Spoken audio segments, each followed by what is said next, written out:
Part two. So we're talking about matrix multiplication. So we're taking these things and we're going to multiply them. There's lots of good applications as to why you would want to multiply your matrices in your textbook. This one, to keep it shorter, will go just through the mechanics of how this actually works. So ultimately, this is the generalized term here. We'll show you some more complex examples. But ultimately, you're going to take your first term in your first row and multiply it by the first row here to get A times P, B times Q, and then we add it to C times R. So really you're taking the first column and multiplying it by the first row, you're taking the second column, multiplying it by the second row, and taking the third column multiplied by the third row. So it's always going to be columns of the first multiplied by the row of the second. And because of this, there's going to be a very important rule that develops here, is that your order must match the first number of columns, and the second number of rows. Okay? So the order must match the first number of columns and the second number of rows. And what I mean by that is, let's say that I have a matrix that's ordered 2 by 1, and the only way that I'm going to be able to multiply this is if I have a 1 by something matrix. So notice here how, and I'll highlight this in red here, maybe this and this, the number of columns of the first one must match the number of rows on the second matrix. And another thing to notice too is let's say that this is going to be, for some reason, a 1 by 3 matrix. The resulting matrix is going to be what's left over. So here, if I multiply these two together, this is going to result in a 2 by 3 matrix. So part one is that these numbers must be the same. The second number of the order for the first matrix and the first number of the order for the second matrix must be exactly the same. If they can't, that means that you can't multiply them, period. So don't even try. If a question asks you to do that, just laugh and say, no way, I'm not doing it.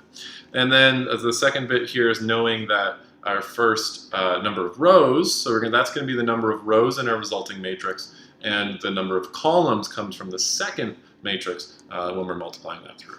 So let's go through a simple example here. So this one's going to be really, really straightforward, and it's more of a general example just to get your brain warmed up as to how these things work. So let's say I have 3 and -1, and I'm going to multiply that. Remember, that's how we denote multiply, by a 5 and a 4 in here. So I know that this is going to be this is a 1 by 2 matrix, and this is a 2 by 1 matrix. So these will match up, which is fantastic. And I know that the order of my new matrix is just going to be 1 by 1. So I'm only going to have one number with one row and one column in here.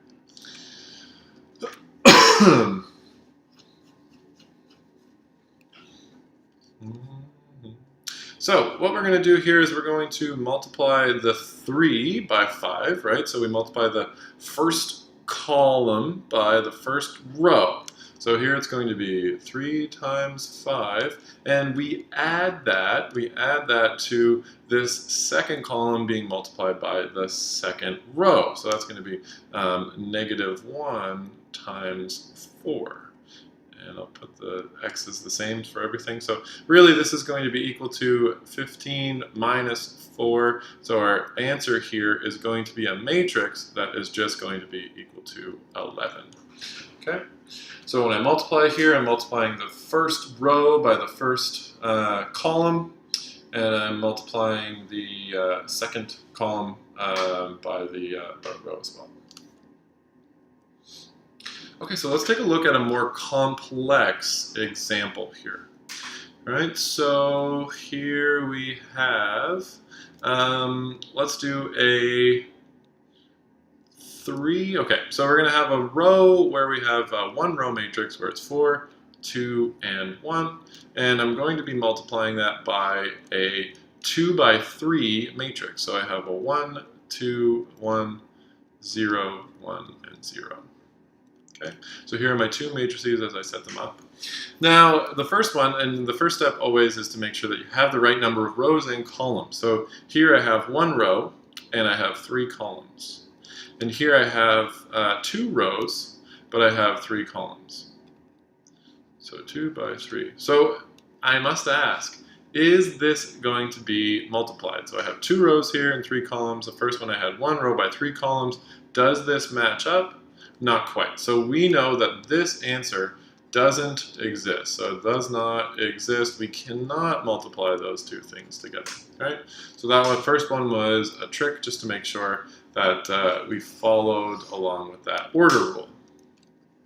So let's get at some numbers that will work for us and ones that are a little bit easier to follow. So here, let's say that I have a matrix where I have 5 by 6. So that's going to be a 1 row by 2 column matrix. And I'm going to be multiplying that by a 2 by 2. So here I'll have 2, 1, 3, and 4.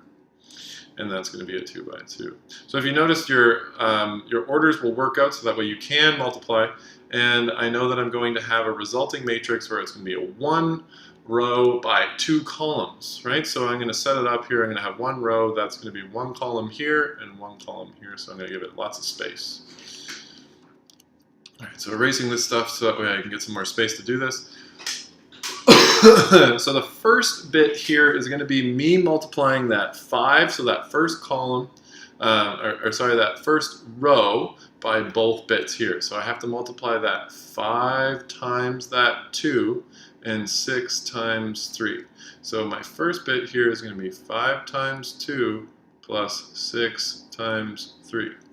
We'll put those in brackets just so we know that those are individual operations. So that's going to be the first part of my matrix. And then my second part, and hopefully I can get all of this to move so that way I have more space, will be 5 times 1 and 6 times 4. So you take the row, so both parts of the row, and you flip it and you multiply it by the top and the bottom number. So that's why the number of rows in the second must equal the number of columns in the first. So 5 times 1 plus 6 times 4, 6 times 4, right in here. And that's going to give me my resulting matrix. So actually doing the math through here, 10 plus 18 is my left element, and 5 plus 6 times 4 is 24 on my right element. So here we have my total resulting matrix, so that's going to be 28 and 29. Okay. So the main takeaway here is that you must multiply everything in one row by everything in one column. Then you take the second part where you take the row again and you multiply it by the next column over. And every time you multiply a row by a column, that's going to give you a new resulting number here in your answer. So that's where we get our brackets coming from. And you know that your result is going to be, because this is a 1 row by 2 matrix and this is a 2 by 2 matrix, you know that your result was going to be a 1 by 2, which in fact it was down at the very bottom. My one piece of advice for multiplying is to do lots of practice. This is where matrices get a little more challenging. You might be wondering why and how we decided to do things like that. So if you're interested in finding out a little more history, please go down that route as well. Otherwise, there's lots of practice in your textbook, so you can get started with that, or you can ask your teacher for a little extra guidance. Have fun.